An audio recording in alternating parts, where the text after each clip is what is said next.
આજે વડાપ્રધાન નરેન્દ્ર મોદીએ તેમના માસિક રેડિયો કાર્યક્રમ મન કી બાતમાં 135મા એપિસોડ દ્વારા દેશવાસીઓ સાથે સંવાદ સાધ્યો હતો। વડોદરા શહેર ભાજપ દ્વારા વડાપ્રધાનના કાર્યક્રમને નિહાળવા માટે ખાસ આયોજન કરવામાં આવ્યું, જે આયોજન અંતર્ગત વડોદરાના રાવપુરાના ધારાસભ્ય અને ગુજરાત વિધાનસભાના મુખ્ય દંડક બાલકૃષ્ણ શુક્લએ કારેલીબાગ ખાતે વોર્ડ નંબર 7ના મહામંત્રી દિલીપભાઈ ચાવડાના નિવાસ સ્થાને ઉપસ્થિત રહીને મોટી સંખ્યામાં કાર્યકર્તાઓ સાથે મન કી બાત કાર્યક્રમ નિહાળ્યો હતો।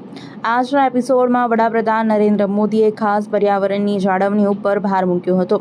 સાથે જ તેઓએ આવનાર ગણપતિના તહેવારમાં માટીની મૂર્તિ બને અને પર્યાવરણની જાળવણી થાય તેવી પણ લોકોને અપીલ કરી હતી। આ કાર્યક્રમમાં ગુજરાત વિધાનસભાના મુખ્ય દંડક બાલકૃષ્ણ શુક્લ સાથે પૂર્વ કાઉન્સિલર બંદિશ શાહ અને બોર્ડના કાર્યકર્તાઓ અને હોદ્દેદારો ઉપસ્થિત રહ્યા હતા।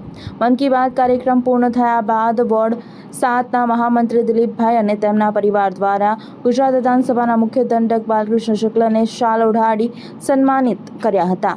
આજે વિશ્વ નેતા વડાપ્રધાન શ્રી નરેન્દ્રભાઈ મોદીજી દ્વારા સતત 12 વર્ષથી એક અભિનવ પ્રયોગ છે। આખા વિશ્વમાં કોઈ એક રાજનેતા કરતો હશે, તમામ નાગરિકો સાથે સીધો સંવાદ, જેને પ્રેમથી મન કી બાતનું નામ આપેલું છે। આજે મન કી બાતનો 135મો કાર્યક્રમ હતો।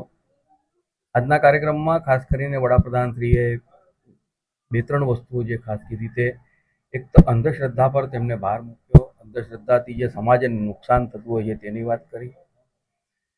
ત્યારબાદ મેઘાલયમાં મૂળિયાથી બનતા બ્રિજ, 120 જેટલા એવા બ્રિજ છે કે જેના આગામી દિવસોમાં યુનેસ્કોના હેરિટેજમાં નામ જવાનું છે। તેની સાથે સાથે પર્યાવરણને બચાવવા માટે થઈને અને શ્રદ્ધાની સાથે પર્યાવરણને જોડવાનો એક વિષય છે, જેમને વારંવાર તેઓ કહેતા હોય છે। આગામી દિવસોમાં ગણેશ ઉત્સવ જ્યારે આવી રહ્યો છે ત્યારે ગણપતિની મૂર્તિ માટીની મૂર્તિ થાય અને સાથે વોકલ ફોર લોકલ એટલે આપણા સ્થાનિક કારીગરો દ્વારા બનેલી જ મૂર્તિનો આપણે ઉપયોગ કરવો જોઈએ, આ પ્રકારની વાત મૂકી।